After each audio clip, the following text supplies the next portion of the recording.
Welcome to another episode of Burjeel Talks podcast from Burjeel Hospital, Abu Dhabi. I'm Arshana Baju, HOD and clinical dietitian at Burjeel Hospital, Abu Dhabi. In today's episode, we are talking about knee replacement surgery, a life-changing procedure that's helping patients move freely and live pain-free once again. Joining us is Dr. Gianluca, a consultant, trauma, and orthopedic surgeon who will walk us through when surgery is needed, what recovery looks like, and what patients should expect. Let's get started. Welcome, Dr. Luca. Thank you very much. Doctor, who needs surgery? Am I too young or too old for a knee replacement?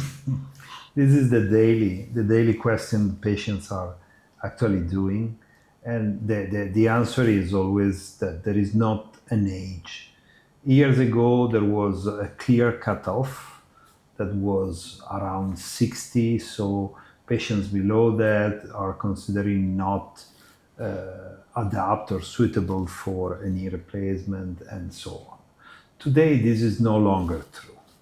First of all, because the main thing we have to discuss about is the quality of life of the patient. So my first question when I'm approaching a patient that I understand could need or could benefit from this kind of surgery is to understand how much actually the quality of life of the patient is affected by the problem. So I'm used to ask questions to the patient in order to understand what in the daily life is actually affected really from the problem. Because we, as I used to say, we are not doing a surgery or proposing a surgery to an X-ray, but to a patient. So we have to understand. Sometimes to a bad X-ray corresponds a not so bad clinical picture, and vice versa. So that's why. There is no age. Today we have different solutions for different ages and different required performances from the patient. Okay. Now, if somebody is going to come with a pain, so will that pain be an eligibility for the knee surgery? Or like as a layman, how would I understand that? Okay, it's a knee pain that I have to get it treated, or it's an age-related concern? First of all, we have to understand the pain. So we have to investigate the patient, we have to speak with the patient and understand the reason for the pain. Some investigations can help the diagnostic process, but a lot is into the conversation with the doctor, the clinical examination, and also the X-rays or the MRI or the CT scan. So the first point is understanding what's the cause of the pain and how big or how severe is the pain. Okay. Because the pain is not the same for every patient, you understand? So it's very important to understand how much is the patient really affected by this. Okay. Now, what are the myths regarding knee surgery, knee replacement surgery? The first point is that the word replacement. Okay. In some countries, we used to call arthroplasty.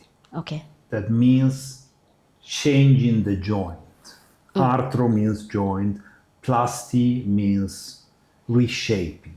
I think this is much more correct because replacement in the mind of the patient is exchanging something. Honestly, we do not exchange the joint. We do not perform an amputation of the joint and replace it. Okay. What we do is to resurface the joint. The joint in the hip, in the knee, is a combination of two different pieces moving together. Okay. What we do with the surgery is basically to resurface. Because the problem is in the surface. The problem is in the roughness. The problem is in the friction. So doing a resurfacing of the joint, what we are giving is a low friction joint to the patient. That means a pain-free joint. Okay. So is this for sure age related only, or even No, young generation also can face this issue and they would go for a knee replacement?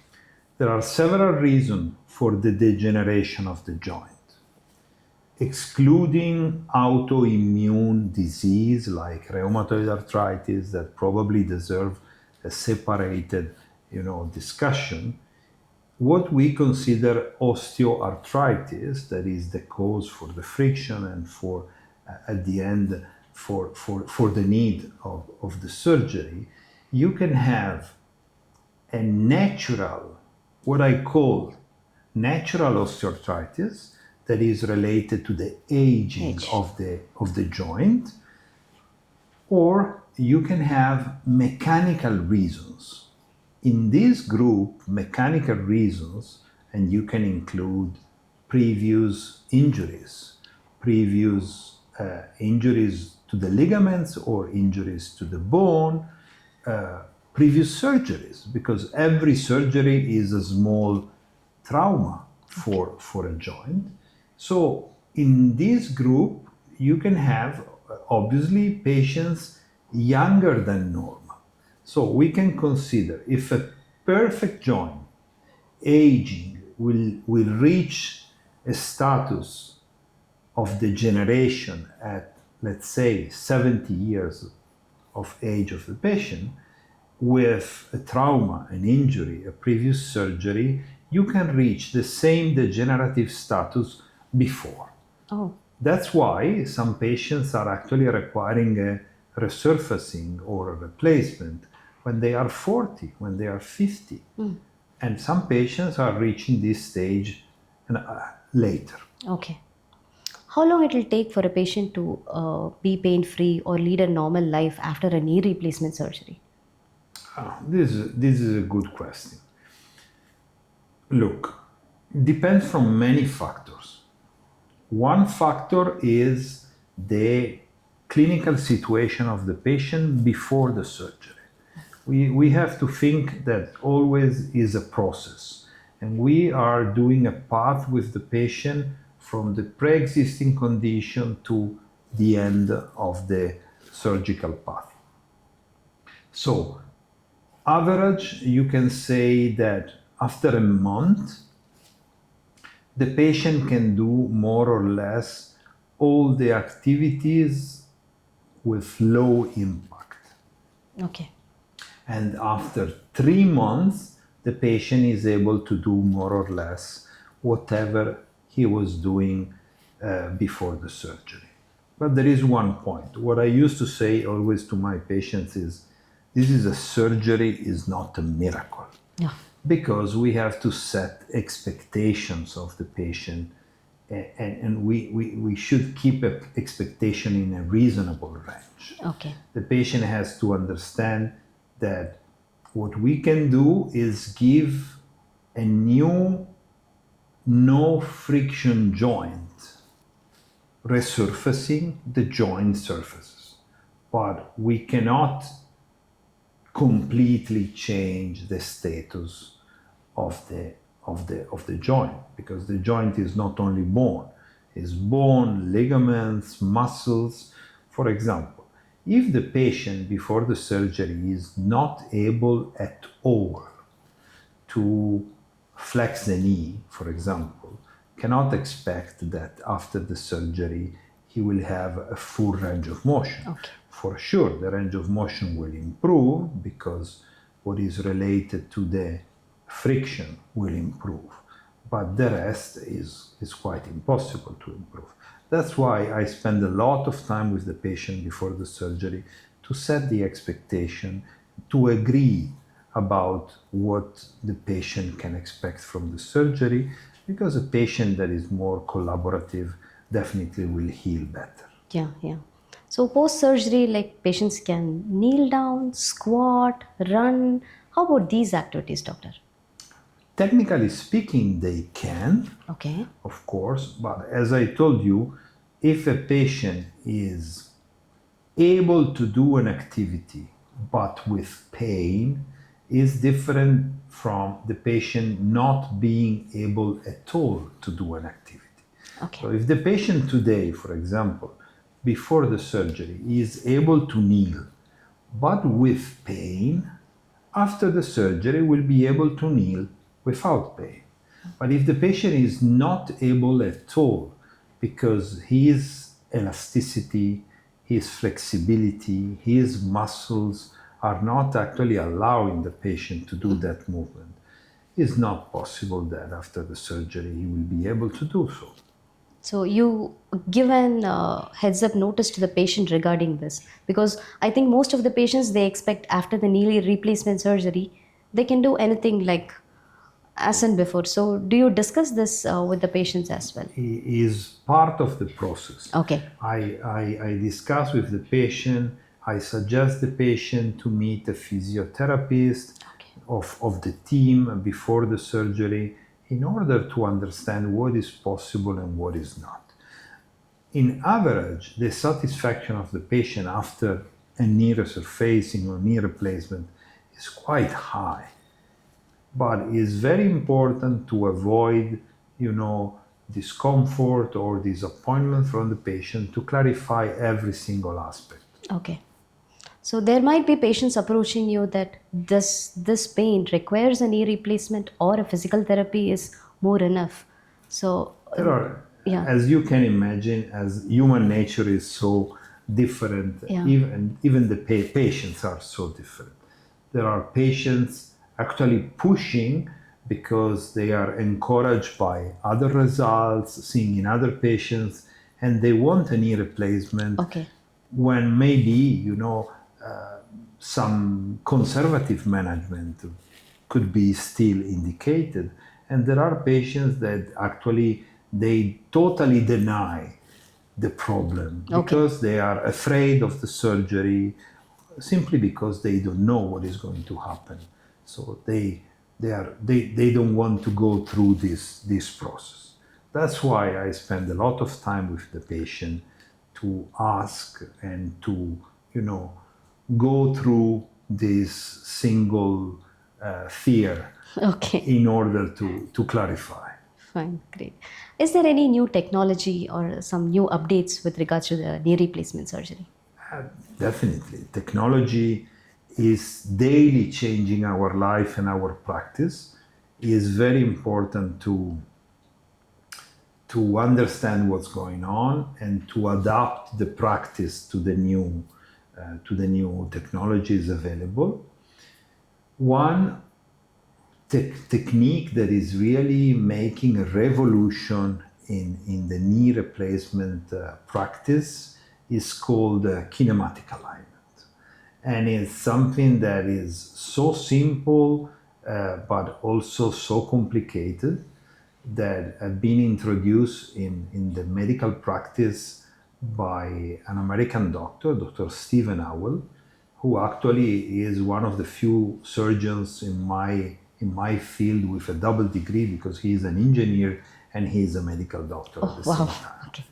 And actually, this doctor discovered more or less 10 years ago how is important basically to follow the natural alignment of the knee, rather than bringing every knee to what we consider correct.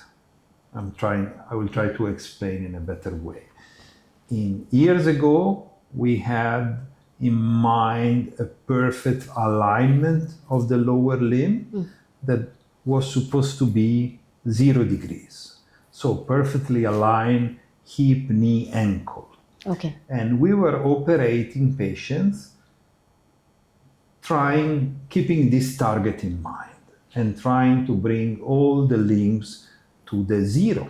That is what we consider perfect. Okay. But then we understood that every patient is different, and every ankle, knee, and hip is used to work at a certain alignment, and is working okay for many years before having the problem. So what this doctor discovered and what I'm actually following now with my practice is that with the surgery we have to imitate, we have to replicate the natural alignment of the patient when he was still not damaged by the friction. Friction. Okay. And this is very, very rewarding because nowadays with this new technique, patients are completely changing the feeling and they are having a post-op that is quite easier than before. Okay. So somebody coming for the knee replacement surgery, what they should know before the surgery?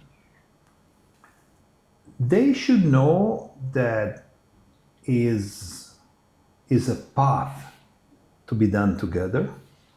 They should know that together with the surgeon there is a team, and the team is anesthesia, surgery, physiotherapy.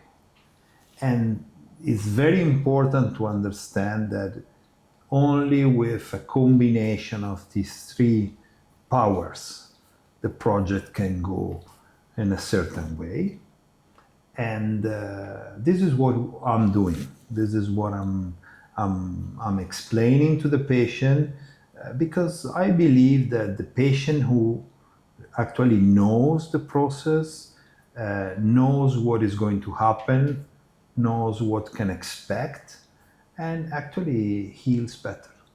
Okay. Doctor, tell us a story. Probably I would ask for a challenge that you faced and a success story. The challenge is the challenge happened years ago when a company came to me knowing my passion for minimal invasive solutions because there are alternative solutions to what is considered the classic total knee replacement. And this is a partial knee replacement that is a niche because it is indicated in some specific patients with some specific features of knee osteoarthritis. But personally, the challenge came when this company reached me because they wanted to design a knee replacement, Okay. and we did it from scratch, and was a very, very interesting process, very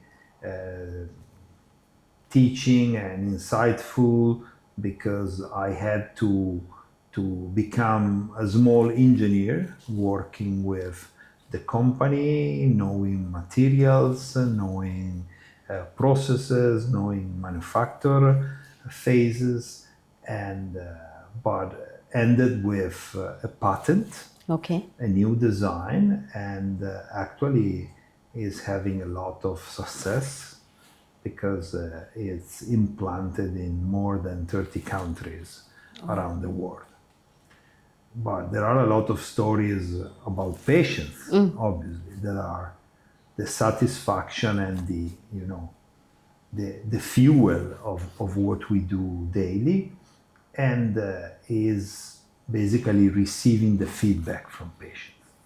I think that the most rewarding thing is when you receive one of these feedbacks. One that I remember and is a nice story was an old gentleman, 80 years old, from Italy, and he was used to be a ski instructor. Okay. But unfortunately, with his knee arthritis, he was not able to practice, not able. Even I remember when he came to me, he told me, I'm not able to wear the ski boots because I'm not able to bend my knee enough to wear the ski boots." So I told him, no worries, if you were used to ski, you will be able to ski also after the surgery when the healing is complete. And I will make a promise to you. I will go with you and we will ski together when you will be healed. And this is what we did. For 4 months after the surgery, he was fine, and he invited me to go to the Dolomites in Italy. Okay. And we spent a nice weekend together, and we did some amazing videos, and was really fascinating seeing this guy, this young 80 years old patient that was really incredibly surprised by his performance. And I told him, you see, before you were able to do this with pain, now you are able to do this without pain. Yeah. So That, that's really a nice story. Since you told this 80 years, do you have a limit, or okay, this is challenge, I'm not going to operate on you? Or what is that specific reason that you would consider that this candidate is not eligible for a knee replacement? This is going to be a challenge, or it could be unsuccessful. Is there some limitations for you to choose patients? of course, yes. Of course, yes. Age is not a limit. Okay. Age is not a factor, not a limit. It's not a factor. On top of the considerations that we did about the quality of life, and of course, a patient with big health issues shouldn't be considered eligible for this. That is, at the end of the story, is a major surgery. But probably the main issue is not being able or not being sure to give to the patient a good quality of life afterwards. So this is what should stop the surgeons from the surgical indication itself. Okay. Okay. Yeah. How do I choose my best surgeon? I think that communication is very important. Okay. Communication with the patient is very important, because I believe that in the fact that education actually helps to heal better. Because when a patient knows what is going to happen, is much more prepared, is much more relaxed, can focus on the physiotherapy, can focus on his path to health and to heal. So I believe that you should you should choose a surgeon with whom there is a good relationship, and you feel comfortable with, Yeah. and obviously with experience. Okay. Last question. What is the secret of the best surgery and best outcome? Today that I'm familiar with kinematic alignment, I can tell you that this is one of the factors. For sure, selection of the patient, clear communication, and from the technical point of view, the kinematic alignment that I mentioned, because giving a patient a natural knee is, at the end of the story, our target. So being able to do so is, I believe, the real secret sauce. Secret. Okay. Done. Thank you so much, doctor. It was a real pleasure talking to you. Thank And I you. hope, everybody would have got a very good idea about the surgery. And thank you for sharing your expert ideas. Thank you. Thank you.